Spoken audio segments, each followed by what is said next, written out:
You, my friends, are just in time to Take a Shift, a revolutionary podcast hosted weekly by yours truly, Belinda and Catherine, that will literally alter the trajectory of your life. We're on a mission to listen, ignite, and transform, challenging ourselves and you, dear listener, to journey deeper and get uncomfortable. Discover what lies beyond those layers of fear, judgment, smallness, and everything else that's been getting in your way up until now. Choose to step into new possibilities and courageously wake up to the life you know you were meant to be living. So buckle up, Buttercup, summon your curiosity, and together, let's take a shift.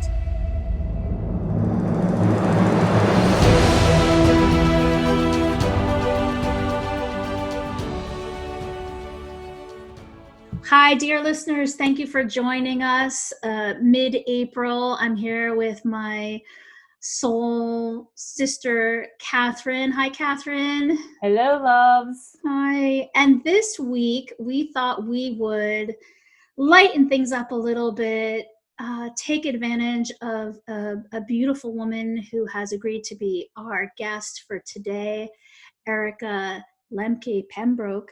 She is hi, Erica. Hello. Hi. She's a dear friend and an author as well. I'm going to read a little bit about her bio in a minute, but I wanted to tee up what today is all about.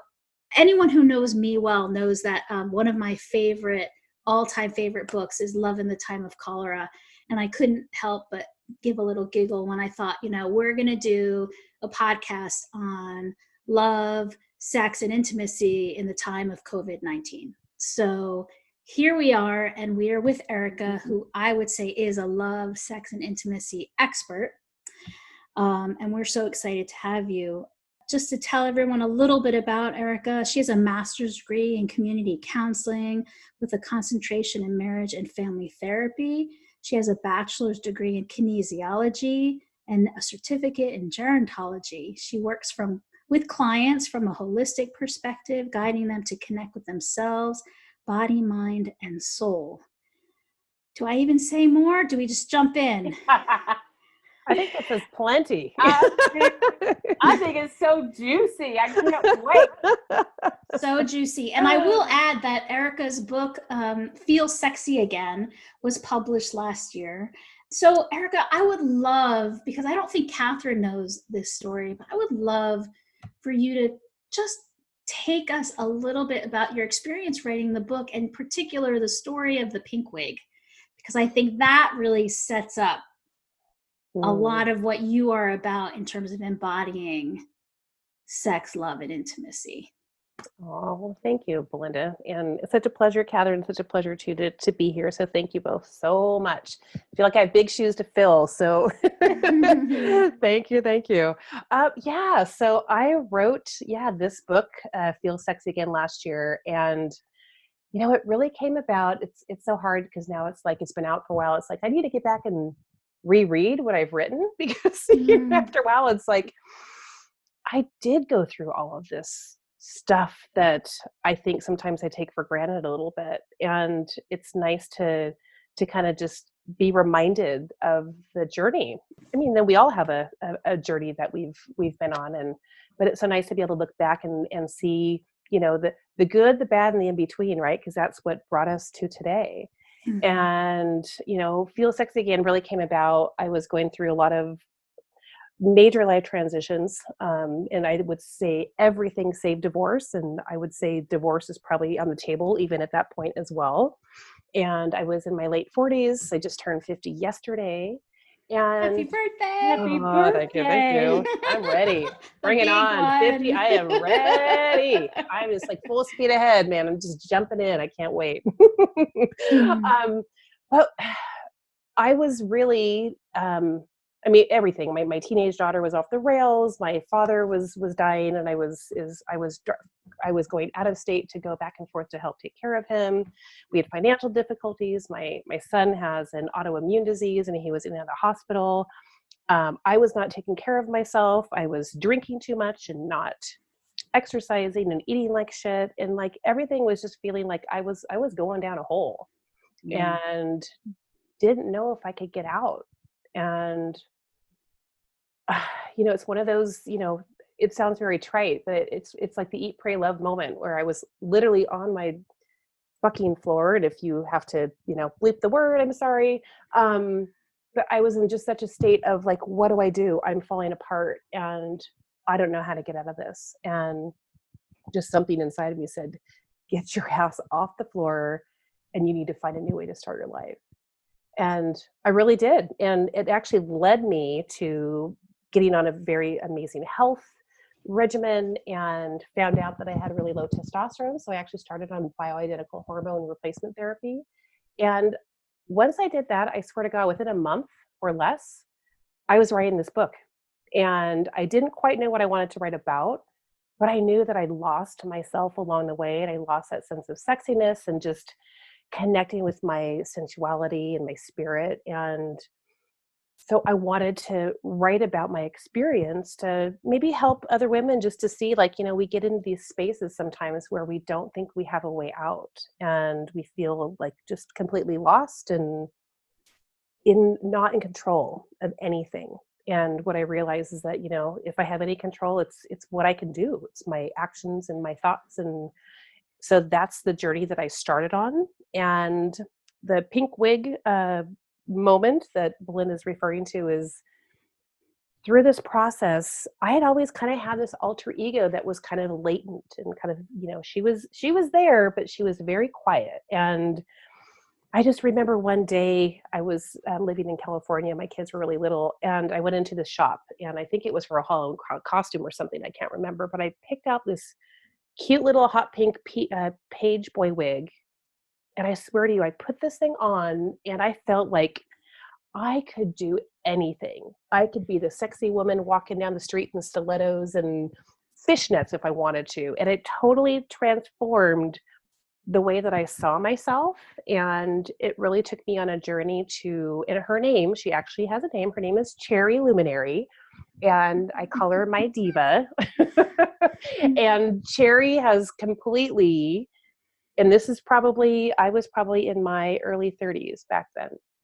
And she kind of catapulted my sex life for some time. And then it went dormant. And then it was like, because being a mom and all that crap that comes along with it and a spouse and, we just have all those things that come with the package deal, right? And then we put ourselves last. So the wig went away for a while. And the wig has definitely made her presence again. And I don't wear it every day, but in that sense of like, I can have it on whenever I want if I just visualize it, because I want Cherry to come out more and more in my life now. And she just invigorates me and gives me the sense of I'm in control of my life.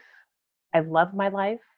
And you know what? I'm going to go out fierce and bold and try things and experience everything I want, because damn it, I can. And I'm not going to not do it for anyone else. I need to do it for me.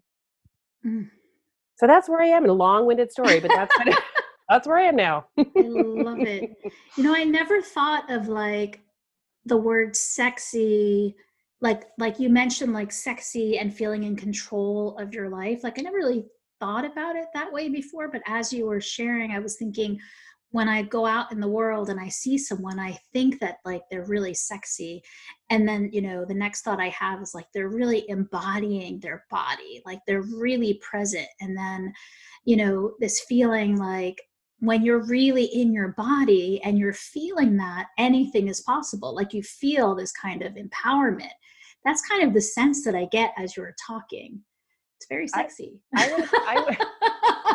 I would agree with that. And and I think that in another word too is confidence, right? Just having, like, if someone's feeling confident and feeling sexy about themselves, it doesn't mean they're going to go hop in the sack with somebody. The sexy term can be really misleading, I guess. But sexy for me does mean confidence. And it means a self-assuredness about yourself, again, mind, body, and soul, right? And carrying yourself in that space can be, again, really, really powerful. And I love the way that Cherry, it's almost like we as women have to give ourselves permission. And one of the things I love that you said, Erica, was she was there, but she was very quiet. Like you always knew. And I think there's something magical about your 30s and 40s.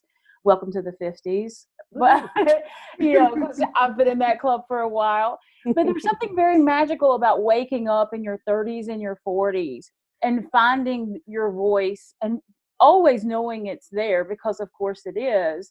And it's like this cherry, the moment you put on the wig, it was almost your cape of sorts. Like perhaps when we get our hair, especially when we get out of this quarantine place, right? Because we're like, get my hair done, get my nails done, make me feel good, make me feel sexy, give me permission. It's almost like we're giving ourselves permission to be into our best, fiercest self.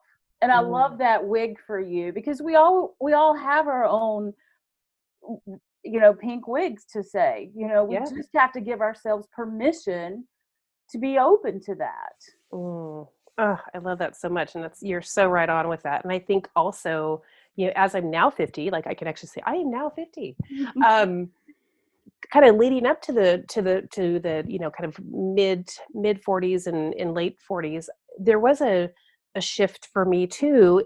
And I guess, and I don't know, and I think it's maybe just a developmental thing, but I don't care what people think anymore. Like I don't worry about people judging me or feeling shameful or guilty about what I need to do for myself. And I think so many of us do. And especially I think when we're raising kids and we're in the throes of all that crap, that we lose sight of who we are. And then we're all about them. And then we just become non-entities into ourselves. And finding the way back to that for me was really, and I think another reason why I wrote this too, was to find myself again, right? Reconnect with that person I knew was there, but really like embrace her and love her and accept her in a way that like she ain't never going away again. Like she is here and she's here to stay.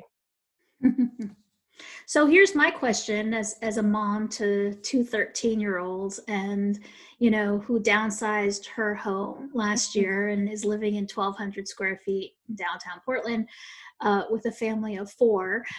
For those of us who haven't figured out completely how to get over the guilt, and I don't want to say, like, I would totally agree turning 50 myself last year. Like I don't feel like I let others so much judge me or feel affected by that so much, except when it comes to my nuclear family. And I think I will still have challenges of how to navigate meeting my own needs. And certainly with my husband and as partners, when we are confined in this space, I mean, that's one of my most pressing questions for you was, you know, how do we navigate those kinds of the needs that we have individually as couples in our families when we've got kids that are pulling at us, and all of us have different circumstances we're living in right now. How do we maintain or create or recreate the sexual connection, the intimacy, when we're just feeling, you know, confined and restricted? Mm-hmm. Well, I, like you, I downsized too. I have 3 teenagers, 2 very large dogs, my husband and I, and our entire house is wood floors that are very old, and you can hear every movement throughout wherever part of the house you happen to be. We have vents that go down to the basement, and I can hear the whole conversation of what my kid is talking about downstairs. So God forbid, he can also know what's going on up in the upstairs, right? Oh, yeah. I think it has to have to do a lot with planning, strategy, and communication. And really, I mean, it sounds like, okay, this is like, that's the least sexiest thing, right? And we have to plan this, we have to strategize, but especially during these times right now, we have to get innovative and creative, right? And, you know, we can't be going out in the front room or in the kitchen, like, you know, or out into the garage. I mean, actually, that's not the worst idea, but because we do have a garage that we built that I actually have a pole studio in my garage. So I do a lot of my authentic movement out there. So that is not a bad idea, as I'm going to put that in my mind for later. So I love it. But I honestly think and let me ask you a question too. You know, we've been with our spouses or our partners day in, day out. It's not like, you know, we've gone away to a job and come home and we haven't seen them all day and we're so happy to see them. No, we've been seeing them every fucking day, and they're sitting in the front room on their computer and I'm in my bedroom on my computer. And these small houses start to feel a lot smaller during these circumstances, right? So it's having to really kind of step back and go, oh, wait a minute. Okay, so what would we be doing if this were happening right now? And looking to that of like, I still love him as a sexual being and my sexual partner rather as my roommate right now, which is kind of more of what that circumstance feels like, right? So I think it's really about our mindset and really having to like go back and really check in with ourselves, number one, and then also to have a lot of grace for not only for them, but for ourselves too. And this is a new landscape that we're all living in being kind to one another, but also being able to say, hey, I still want to be intimate with you. How can we find some ways to make that happen that can both fulfill our needs and, you know, maybe not disrupt the entire household at the same time? Easier said than Easier done. said than done. Ladies, I'm still in the pole in the garage. Well, you know what, Catherine? I'm going to invite you to come on over, we'll do some fun stuff. But girlfriend, we're going back on video and we're going to the garage. I love it. I love it. But you know, it honestly is. It's we have to get creative, and it means that we have to do it when maybe we take a shower together. Maybe there's some creative ways that we can do it. You know, we do have some kids that do some sports. And so it's like, well, maybe we can coordinate, you know, it might be at 2:00 in the afternoon. Right. And maybe it's not the romantic, you know, candlelit dinner and, you know, the however many, you know, I'd say minutes or hours of and what have you that we would normally love to be able to have for ourselves. But, you know, sometimes, you know, sometimes the quickie is what, you know, you got 5 minutes and those kids are going to be coming home. That's might be the only time that it gets done. And, you know, but we have to adapt and, but also be kind and, you know, we can get very ornery. I imagine that's probably one of the word that I would use, that when that doesn't, when that's taken away from us, it feels pretty crappy, right? It feels like something's being done to us, right? That we're now having to acclimate to. And there's a lot of unfairness that's involved with this, right? But being able to step back and say, you know what, that's okay, because, you know, we need to find ways, and we have to be kind with ourselves, because the perfect scenario isn't really on the table right now. So how can we do things differently right now and still be able to connect in a way that's really loving and you know, intimate. And you know, we all need that, whether it's by ourselves. Hey, we can do stuff by ourselves too, and we can figure out showers are great. You know, the showers are a great way to take care of yourself intimately, and no one would ever know the difference unless you're a teenage boy and it takes 3 hours. So that's Right. totally sure. And all the hot water. And using all the hot water. Hey, we have had that more than once, yes. Annie's downstairs in the basement listening to the vents. Totally. Well, Yes. You know, one thing that this really brings up for me is first of all, I don't have kids. Thank you, God. I don't know how y'all are doing it. I've got 2,400 square feet with 2 kitties and my partner, and I go to work. I'm getting ready to go to work more because we're so busy. And I don't know how y'all do it. So kudos to you, because you know, my life has changed at work, where I have been thrust into things as a nurse anesthetist, now working in the COVID unit as an advanced practice nurse and really working with the pulmonologist and intensivist. So that's kind of been a forced thing for us. So I still go to work. And so one of the things that really captured me when we were talking about sex, love, and intimacy is that aspect of, I think, that everybody is struggling with, whether you're a healthcare provider or whether you're staying at home captive to some degree and confined and restricted inside the 4 walls, is I think that's bringing that lack of self-intimacy even more to the forefront as we have, a lot of times I think that we, especially as women, but we as souls self-restrict. And we're self-restricting in this open, unregulated world that we have known up until COVID-19. And now we are being forced, confined, and restricted into these four walls. And this lack of self-intimacy, not just with our partners and with our spouses and with, our having these conversations with our children, that I hear that are going on, and that I hear a lot that are going on, because I have, through friends and conversations that I've held with several of my girlfriends, it's like when the kids go to college and the husband and wife that have never connected look at each other and go, "Who are you?" It's like it's happening across America right now, because people are being forced to be intimate in these smaller spaces, in the confinement of the four walls, and saying, "Who are you?" to their kids, to their spouses, and to themselves. So I really want to go in a little bit, Erica, into that aspect of self-intimacy, which, like, I'm struggling with a lot. I feel really numb and stunned right now, because when I go to work, it's about keeping people alive. And I go to work, I hear a song, and I just start crying, because I know a lot about my patients' lives.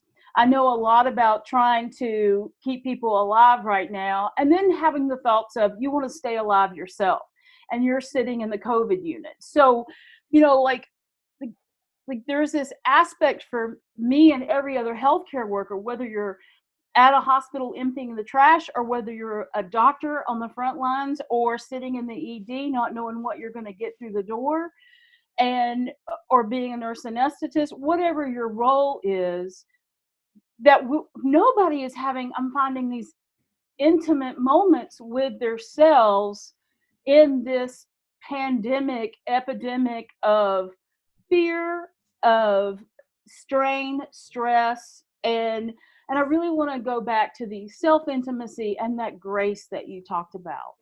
Well, first of all, I just want to say thank you, because without you and all the healthcare workers and everyone who's helping manage and take care of the situation, I mean, we would be lost without you. So you are on the front lines, and it's such an honorable thing to be witness to, and we appreciate you. I appreciate you more than I can even say. I have some best friends who are ER nurses in Northern California, and we have a call kind of such as this every week to check in with each other.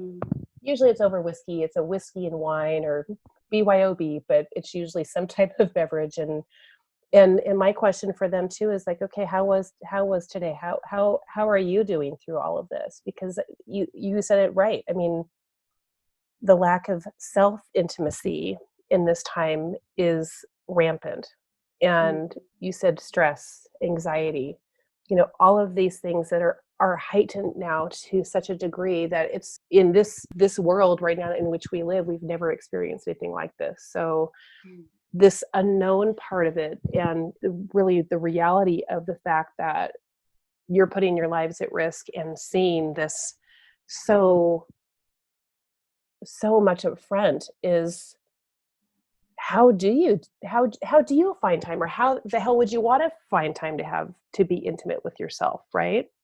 Because Exactly. It's such an anxious and stressful environment.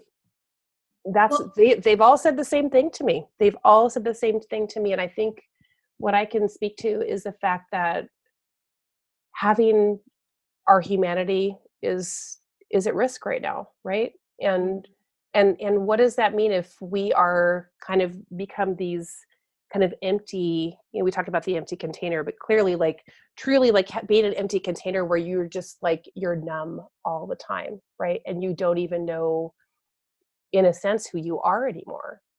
And I have gotten that from more women than I can say. Well, and both of you make me think about, how we we maybe are being invited to redefine or reframe intimacy in this time also. Because as much as I feel like, in my personal experience, like I'm missing that intimacy with my husband, and I feel like I am missing a certain intimacy with myself, even just alone time, right? Like we're not talking again, where, there's sexual intimacy, there's just that personal kind of intimacy, that alone time, quiet, right? Quiet, a nothingness, and all of this. But what came up for me was the intimacy of navigating this heightened emotional state of us all, and like what's being required of us. There's almost like as you were sharing, Erica, about your experiences with your friends who are in nursing, and I've watched myself with Catherine's other people that I know who are also healthcare workers and on the front lines, like that part of what we maybe turn to for fulfilling our intimacy needs in the past, we can redirect in a way to fulfilling our intimacy needs now, but in different ways that are definitely not physical, when we're just not even present enough to be in our bodies and enjoy anything physical, or we're in physical confines that don't allow us that freedom there. But I wonder if there is some kind of, and I'm going to use the word release because it just came to me, but some kind of release. I feel like I'm using a lot of my energy to just keep myself calm and centered in the presence of what's going on, and using a lot of my energy to sort of navigate in my family what their experiences are, and the heightened emotion and sensitivity that they're all having. And it kind of just makes me think that what we're really talking about in the end is energy. Like it always comes back to energy. And I don't even know how I would define this, but even just in the noticing, and you said, Erica, earlier, having a lot of compassion for ourselves during this time, knowing that it will end. I mean, COVID-19 will eventually end. We don't know what happens after that, but it will eventually end. But that maybe that is a big part of what our intimate human, planetary experience is right now, is the intimacy of being sensitized to the emotional needs on the planet. Well said. Yeah, I agree with that. And so what do we do with this, right? What do we do with this, this energy? I think it's especially this time too, it's, if it's a matter of creating a small ritual for ourselves, right? Something that we can do for ourselves every day, even if it's my children and I, we've been doing a gratefulness journal. And so in the morning when we're all up, and, sometimes it might be a little later than early morning, but we check in and say something that we are grateful for. We each write it in this journal. And they've started meditating not with me, but they've started doing some meditation on their own and finding some other ways to, to help them, because, we're so many of us are good about being able to talk about our stresses and our fears and our anxieties. And a lot of us are not. And so what do? We keep it inside, right? We bottle it up. And under these conditions, it's even harder now we have to restrain ourselves even further, right? Because then where are we going to expend this energy? Because now we're locked in these four walls with, 3 or 4 or 5 other people, right?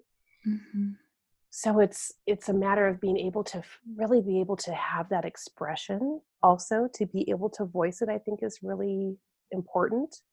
And then use our bodies also as another method of expression, right? So being able to move, even if we can walk or take some, stretches. If you have a place where you can go hiking and do those sorts of things, getting out in nature, dancing by yourself, those types of things, I think can be able to recenter and give us a sense of grounding at a time that maybe it's not so easy to do. But the practice of that, and the more that we can do that for ourselves, whichever modality that happens to be for us, and again, to have the grace and the awareness that we are experiencing that, I think is huge, because instead of pushing it away and to have the acknowledgement, and then with that, then what do we do from there? Well, we have sort of family Zumba time in our house. Just in the last week, we've started this, and I have to say we're having a lot of fun on so many levels. Let's just say the boys are more about dancing in the background and making a little bit of fun of the girls, but we enjoy that. We get a really good laugh. And it actually, for me, I think one of the things that's been so fun about doing that is, the music. If anybody who does Zumba knows that, like, a lot of the music is coming from like Latin America, South America, and doing lots of Latin dances, and India, they do music from India, and so it's making me dream also a little bit, like when I start listening to the music, and somehow I feel like it's a connection to my body, it's a connection to the music, but it's also for me a connection to dreaming again, because we talk about intimacy again, and love and sexuality. For me, I feel like one of the, Catherine and I had this big schedule of, we were going to be doing a lot of traveling. Catherine was going to be getting married in Hawaii during this time. Like, there were all these beautiful experiences that we missed out on in recent months. And I think for lots of people, my daughter's supposed to graduate from middle school next month, right? And like, there's so many missed opportunities and plans, and there's a kind of grieving, and I think part of what has had many of us feel disconnected from ourselves is, how do we reconnect to that dreaming again and getting excited about things again when we're feeling like we're in this holding pattern? And that's for those of us who are home. And then even more difficult, or for everyone on the front line who's like, what do you mean? Like, how can I even possibly dream again? Because I have to put all my focus on just staying alive and helping other people stay alive. Well, that kind of leads to something that, I know when Belinda and I talk, and she's working on her second book or third book, and I'm just over here in Maslow's hierarchy of needs. I bounce down from that top level all the way back down to the first level of my Maslow's hierarchy of needs of breathe, water, because when it's so true, and you spend 12 hours in a COVID unit in your PPE, thank God. It's so hard to breathe, and then I have to wake up early to start drinking water because it's so hot back there in a negative pressure environment, and then you're in all this PPE. So I have to make a cognizant effort, like everybody else working in there, to drink water. Like, I wake up early to start drinking water because you don't want to have to. It takes 10-15 minutes to get everything on, and you just can't go to the bathroom, and you don't drink water back there. So you're in a hot environment sweating, and like, I have to remember to wake up early to drink water so that I can coordinate peeing with going to work. And then I have to coordinate drinking water after I'm done of 12 hours to drinking water, a Nalgene bottle of water on the way home, so that I can pee, then sleep, and then go back to work. I mean, and then just breathing for not only myself, but the patient is the big thing. And so I feel like that I was clicking along up at the top of Maslow's hierarchy of needs. And now I've been slammed down to water, breathing, shelter. And so I think that's my situation. Everybody else is having to stay confined. And I think we're all in shock. I really do think we're all in shock. No matter if you're frontline, home line, whatever you're doing, we're all in shock. And then the people that aren't getting a paycheck, and then they're struggling, right, to feed their families. I can't even fathom that, in the sense of everything going on. I think we are a humanity in shock right now. And I think we're recalibrating so many things that we had once, had in our lives that we are grieving. But I think, like, all closures, all confinements are all changes. I can't help but keep thinking these are all invitations, right? Like, Belinda and I have talked about this before, that all of these things that have been confined and reoriented and reorganized, not by our choice, are our invitations back into ourselves in a different way, in a different framework of something we've all been missing from a humanity reset or a humanity intimacy aspect. And that's just something that is coming forward as both of you are talking, but there's something about this invitation through, and Belinda and I always say, we're like, it's coming back through the breath, right? It's coming back through, and it's so ironic because COVID is all about breath and the exchange, because it's a lung thing. So I don't know, there's something here for me that really soothes me, even though I don't have the answers at this moment. And I'm allowing myself to be okay with it. Like, I don't have to be writing a book, right? I haven't even thought about writing a book. When I answered myself, what would I regret if I did die? Writing my book and getting it out there was not one of the things I regretted. I would regret not seeing another sunrise or walking on the beach. Mm-hmm. So, I don't know. I think this is a big invitation back into, especially love and intimacy, which, you're one of the experts at, Erica, in the sense of self-love, self-intimacy, and our own invitation.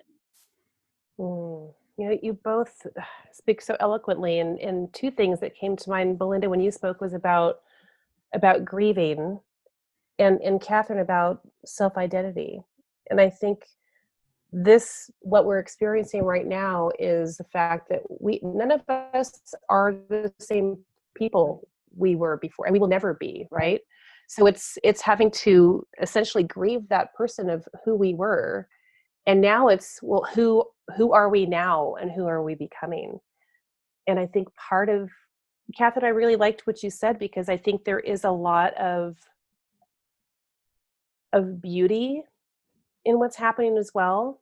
I mean, looking at how people are reconnecting, and maybe, yes, it's over Zoom, but there's so many people are getting back to, a more quote unquote simple time, right? That we are having these moments of, this is important. What do I want to do right now that's going to make, an impact in my life, or in my children's life, or in my family, and being able to have those reconnections with others, but then coming back to ourselves and saying, okay, I'm not the same person I was. So what does that look like now? And I think there's so much expansion, and be able to look at who do we want to be, and really sit with that, and keep our hearts open and vulnerable to invite those new experiences, to figure that out for ourselves. And I think that a lot of us are in that position right now. And I think it's lovely that people are actually being aware of it. And I think for me, a lot of people with whom I've talked, they are going to do different things, and they are in the process of now doing things differently, to hope to continue that process once COVID-19 does finally, we get over the other side of that, but to not lose faith in what we have gone through as the world, how we want to live from here on out. And I think there's a lot of beauty that's happening in the suffering, because that is part of our lives, right? It's the light and the dark that always seem to, that polarity always lives within itself, right? Exactly. I think this is why I love your pink wig story, because I feel like what COVID-19 is offering us, in a way, is all of us. It's like, here's a pink wig. It's literally like, here are circumstances for all of us that we're navigating, and we get to sort of redefine. I think, as you were saying, Erica, like, we're at a choice point. I keep saying, we're at a choice point. We're at a choice point. There are going to be people who, after this is all over, who go back to living exactly the same way. This will just fade into memory. I felt this in New York City after 9/11. And then there are those of us who will be forever changed, not necessarily because of the circumstances that we live through that define us changing into something, or redefining, or reprioritizing, but really because we've taken the time during this period and afterwards to reflect on and integrate, and then choose something different, and I feel like for me, and one of my core values is simplicity, and I talk about this all the time because I love this idea of making our lives so well, having us all make our lives easier, sort of looking at what's getting in the way. And that's when I think of simplicity. I simply think of it as more as like, what is getting in the way from us living our core values, living in what truly is important to us, living our priorities. And I find often that prior to COVID-19, as I walk through the world, especially when I do my work with couples, and families who are struggling, I'm always having in the back of my mind, like, if I could just take you somewhere for a couple of weeks and just take all the distractions away from you and remove all of that, how would you be with each other then? And I think for most of us, it's really challenging when we just are in this day to day, month to month, year to year, decade to decade. Like, how do we stop? And when Catherine mentions this is a gift, this is an opportunity, it's an invitation, I keep thinking that's the framework that I have to keep seeing this in, that I choose to keep seeing it in, because then there is a possibility of really learning and living something differently if we're feeling called to do so. And there may be some of us who had an amazing life in all respects and felt just great about their lives. And pre-COVID and post-COVID, they'll continue doing what they're doing. In my experience, I think most of the people that I meet on a day-to-day basis are feeling some calling in one direction or another to make some changes, to live more authentically, more simply, and have some shift in their priorities in how their day-to-day life is going and what they're experiencing. Well, and I think that's a life emerging, right? Like, that's a new way of being as we emerge, almost like the butterfly, the caterpillar in the cocoon moment, and then we will emerge. Some will wake up to a different level after a period of contraction, and will go into their period of expansion, just like as we always talk about, soul has those shifts of expansion and contractions. I mean, soul's always seeking expansion. It's the human experience that finds its contraction, right? So there is a point of life emerging, and there will be some that will continue to live the way they were, that they knew. Some people are not going to take the invitation. They wouldn't take the invitation with or without COVID, right? We know that. So that's their soul's journey. And so I like this thought of invitation. Like, if we just ask the question, and sometimes it just comes down to the opening of the question, right? Like, how will I emerge as my more intimate, authentic self? How will I come through this? What will I know? Like, just asking and opening those questions unto ourselves can create that opening to find that shift, right? Like, to find that answer, to be open to hearing that answer. And I think that, I love the family gratitude journal. I love that aspect. Because a lot of times at night we'll talk about, I know Caroline and I will talk about, our patients and what we're seeing, and we kind of debrief together. And then, we'll say, what did you feel today? What did you think about today? And how should we do things differently? And we're making different choices for when we emerge, right? Like, we have some things that, that we said that never came on our radar, or things that we didn't think about and that we probably didn't think we would do, that we're doing and we have vision for. So I think it's just an opening for the question of how will I emerge, right? I mean, there's something about that invitation for the timing of our emergence.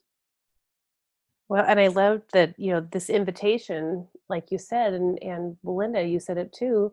It's this invitation allows us to choose, right? We are given this gift to make choices, and we can choose to do something differently. we don't have to do what we used to do. And I think if anything else, this is a new paradigm, and this is a metamorphosis of our planet, and things will be different. People may go back to living the same way and all of that, but I think on a grand whole, I think this is the invitation to be able to use this experience to make those metamorphic changes that I think have been inside us for years on end, right? And now for some reason, this is now the moment that it's stirring that part of us inside of us. And hopefully a lot of us will take that stirring and actually follow through and take action on that. Right. So I have a question for the three of us, just for fun. When we talk about metamorphic changes, would you both be willing, and myself, I will put myself in the pot too and say yes, to answer the question, what's one metamorphic change that you anticipate post COVID-19 making in your own lives? It's a great question. I'll go. Okay, go ahead, Catherine. I'm still pondering. I know. Well, I mean, it's a big question, right? Yeah. However, something that this invitation of COVID has really brought to light is my gratitude of life.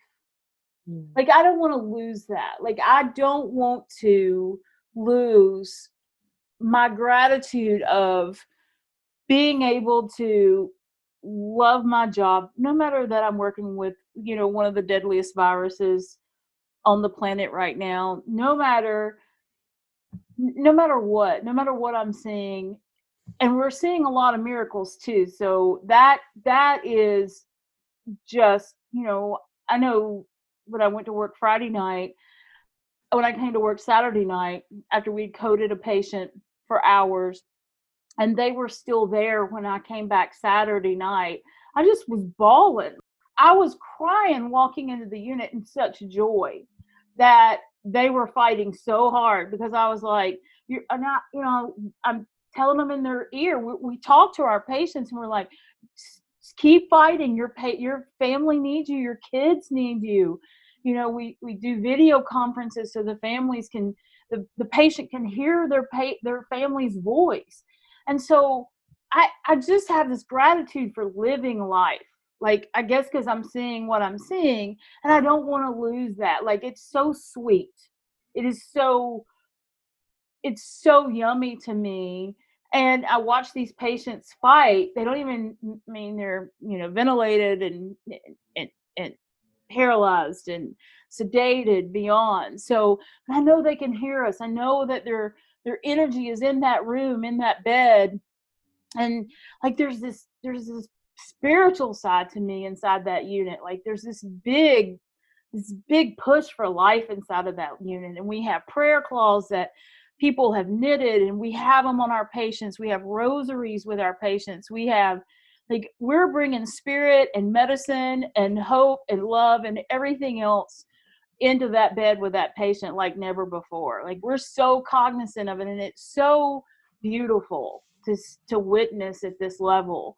And I don't want to lose that living life, and that gratitude of hearing I know I was sitting in my chair the other day and I heard a bird, and I was just like, I'm going to listen to this bird sing just for a minute. I'm not going to do anything. I'm just going to close my eyes and listen to this bird sing, which was kind of corny, but it was very cool to me. And so I'm just finding a lot of savoriness in the small things around me, and I don't want to lose that. I do not want to lose that beauty that's come into my life through this confinement and containment. And so there's a lot of gratitude that I don't want to lose in my life. And I guess it's just that deep gratitude of living. I don't know how I'm going to top that, because that was so damn eloquent. But it seems so simple. Pretty amazing. Right? It seems so simple, but I don't know why it's so profound. I mean, I do know why, but it's just so profound for me. And I'm like, what don't I need anymore? Like, what can I release? You know, like I'm going through and talking and thinking about things in my life on a financial level, on a physical level. And I'm like, what can I release so that it doesn't tie me anymore? You know, I don't know. I have these conversations, but gratitude is that deep gratitude of life and living is something I don't want to go back to not being so prominent in my life. I love that. Well, I'll go second, then Belinda, you can, drop the mic after Kathy's dropped the mic already. Or Catherine, excuse me. I think for me, I mean, I resonate so much with what you said, Catherine, but part for me is the slowing down. I've always just been so busy, and not often just stopping and really taking in. I mean, I do it occasionally, but I think this time has allowed me to, like, having my teenage, kids. We have 2 kids who are graduating high school and don't have a graduation to go to, right? They don't have school for the rest of the year, and so spending a lot of time with these teenagers who, and Kathy, it's a gift because I have spent more quality time with my teens than I have in years. And not only is it because I'm wanting it, they're wanting it too. They're asking me to play a card game or ping pong or go work out. My son and I have scheduled a workout time every day, and he's the one coming up and saying, "Mom, are you ready?" And those moments for me right now are so incredibly special that just being able to sit, and the gratefulness is definitely a part of that, but also just being very aware and attuned that this is a very fleeting time, and I really just want to make the most out of every moment. Well, ditto to both of what you said. I feel that with everything slowing down, one of the things that I felt more in tune with these last weeks than maybe ever in my life was nature around me. I live, in downtown Portland, but I have this big, beautiful park. I'm looking out upon it now, and really got to watch the leaves grow, like literally having the time to sit and watch the leaves come forward. And like, like I'm one of those time elapsed cameras that, if I could just show you what I've been watching them grow, and they've seen greener this year than ever. It's like, are they really greener? Probably not, but that I have actually spent time noticing. And I think that really goes toward myself also. I mean, I have had incredibly great quality time with my family also, and I feel like this time to continue to be reevaluating and reorganizing myself, which really started when I turned 50 last year, and it's going to be a year and 10 days or 9 days. I'll be turning 51. I think when all is said and done, I have wanted for years to go back to reorganizing my life in a way that I had lived in my 20s and 30s and 40s, that somehow, not my 40s so much, my 20s and 30s, that this message we get, which is really a conditioned message, right? Where it's like, I don't know, you can goof off when you're in high school, get a little more serious when you're in college, then you've got to like get serious and become an adult and whatever. We're all on some trajectory that really came out of how we were raised and how we were told how we're supposed to live. And in certain ways, I followed that path, getting married and raising children and having children and all of that. But in other ways, specifically around sort of this nomadic existence, I would say, traveling around the world and living in different places, I really took advantage of that in my 20s and 30s, and then sort of felt like, now I got to be a grown up, and I've been in one place for the last 9 years. And I know Catherine and I talk about this actually, Eric and I talk about it too, that Getting antsy. getting antsy, been antsy for a long time, and I've been having this internal battle about how do I meet my own needs and my own desires while meeting the needs of my family. And at the beginning of the year, there was quite a bit of travel planned, and Catherine and I had a lot of travel, and I was just getting back into it, thinking, oh my gosh, like this is how I reorganize my life, and I felt like I had everything managed. And then this happened, which was really interesting, like the first time in almost a decade that I'm organizing my life in this way, where it's really about my pleasure and my exploration and my real deep desires. And then suddenly it's, sort of like the carpet gets, taken out from under my feet. And so I think for me, that just shines like a spotlight on how important this is for me. And I think a lot of our podcasts have at some point touched upon, and I think this podcast does too, around our inner desires, and desire really coming from the soul, and this time to pause in life, this time to feel gratitude for our life, and this time to know, like, what do we really want, like really want, from like this deeper place, and this like just this desire, this place of desire. And to, if we're grateful around life, if we're grateful for our lives, and if we are willing to pause and willing to receive, then being able to have an easier access to knowing what those desires are, then I sort of feel like the facilitation of them, or the manifestation of them, is sort of secondary. It's really getting to know, like, what really mattered to me, what really matters to me, what really matters to anyone, and then being willing to figure out some way to make that happen. So that is the cataclysmic change I want to make in my life. Like, no more kind of rationalizing and justifying why something has to wait for months or years or even decades to happen. Like, if the desire is there now and it feels true and it feels strong and authentic, then it's part of my life purpose to go live that and make it happen.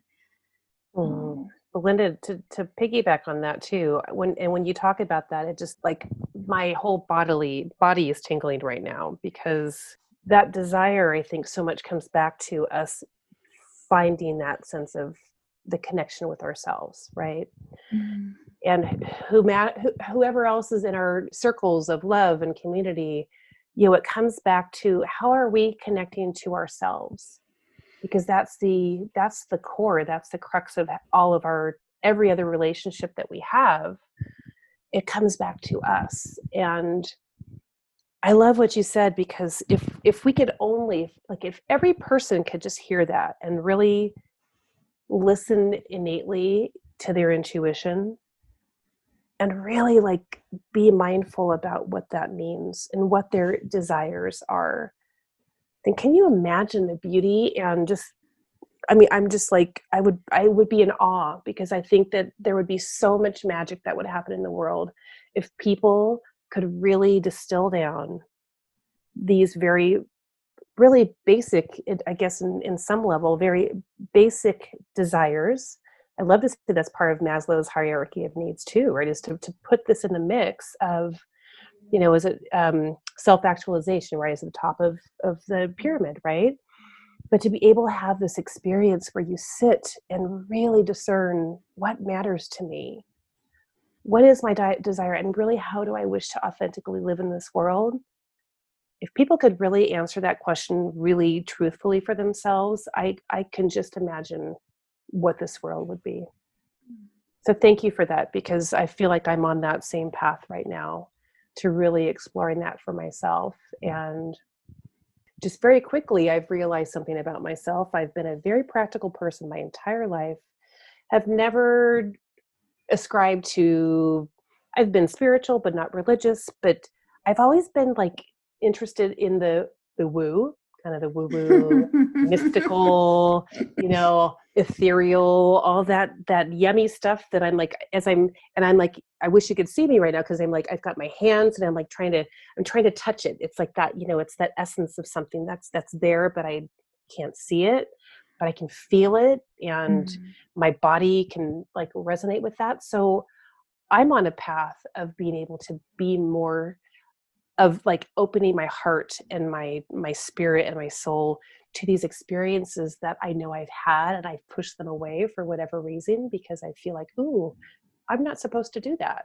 But I'm like, screw that. This feels really good to me to be able to sit with this right now. I've had like 3 energy healing readings within like the last couple of months. I'm like, that's really interesting. Why is that coming to me now?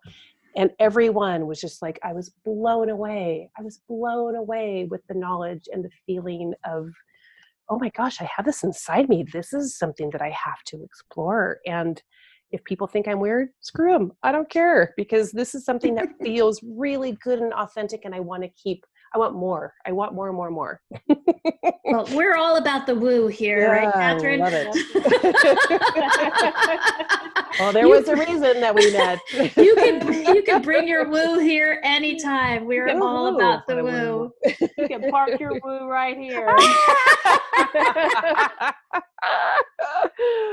Oh, I love that so much. There's a reason, right? And there's a reason why we have these connections, and if we're paying attention to that, how beautiful and enriching that makes our lives, right? Absolutely. Well, I think, I don't know if you guys are for it. I think on that note, maybe we bring this one to a close today on the note of the woo. And I just wanted to let everyone know that Erica's book, Feel Sexy Again, is available. I think people can sign up for free copies. Is that right? They certainly can. Yeah, they can go to the website, which is feelsexyagain.com, or they can even email me at Erica, ERICA, at feelsexyagain.com, and I'll send them a free book. Yeah, I think my print books are going to be coming out in the next in sometime this year. That's all I can say, because who knows about publishers, but super excited about that. And I'm super excited to be writing alongside you, Belinda, as my cohort once again with our second books, and I'm very excited for that process. Indeed. And don't judge when you see my email for sure. Girl, don't judge me. Never know. There is never any judgment. Never. This is a judgment-free zone. That's how I love to live my life as much as I can. Oh, it's so been wonderful talking to you and exploring all of that, especially the intimacy part and the sexy part, and just the awakening to that. It's just been, gosh, we could talk for hours. And we could definitely do like a series of these and go a lot deeper if you want. So we may have to, especially, everybody needs to, how many memes on Facebook or Instagram have you seen about us emerging with, who's that girl that does that with a big bush hanging out and her hair all ragged, her nails down? Just, right? God, yes, totally. Everybody, and like, what was the thing? 88% of the blondes are going to disappear in 8 weeks on this. So I'm one of them. I'm disappearing fast. Everybody on this planet, and the hell of it is, we don't wear makeup in the COVID unit. Today was the first day I put on makeup in like a month, and now we couldn't have video. I'm like, well, damn. But I'm feeling good. I got eyeliner on. I do. Here's an invitation, Erica. I do believe we should really dive. Maybe we connect in a couple of weeks about really. And like I said, I'm gonna hit your email, because I'm like, send me that damn book, girl.